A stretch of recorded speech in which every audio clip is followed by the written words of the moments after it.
If you've decided to use social media to promote your book, you've already taken the first step in building a strong online presence. And that's where content calendars come in.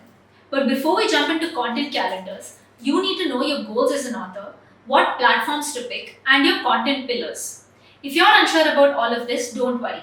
We've covered them in previous videos and you can find the links for these in the description. Once all of that is clear, it's time to build a content calendar. A content calendar keeps everything organized and doable.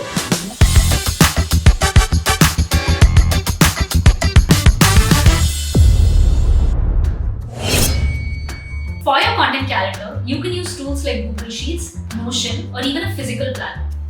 Include the days and dates of the week that you're going to post on for the entire month and plan out the platforms that you're going to post on. Then you move to content planning.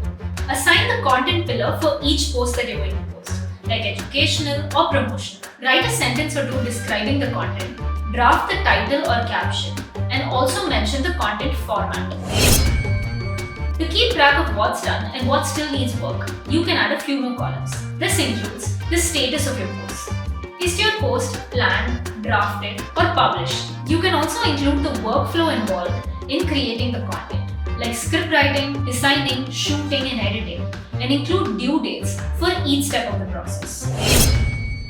And don't forget to add a CTA for every post. This is your call to action, because every post should lead somewhere meaningful.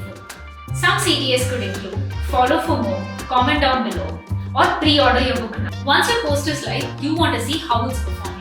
To log this info, you can include columns like engagement metrics. This includes the engagement rate of each of your posts, so you understand what your audience is enjoying the most. Reach or impressions. This tells you how many people actually view your posts. So these are some tips on how you can start building your content calendar. If you have any more questions, let us know in the comments. Do you have any more questions? Check out our other videos to stay updated about all things publishing. And you can also click on the link in the description to talk to one of our publishing consultants who will help clear all your doubts. Don't forget to subscribe and hit the bell icon for more updates. Happy publishing!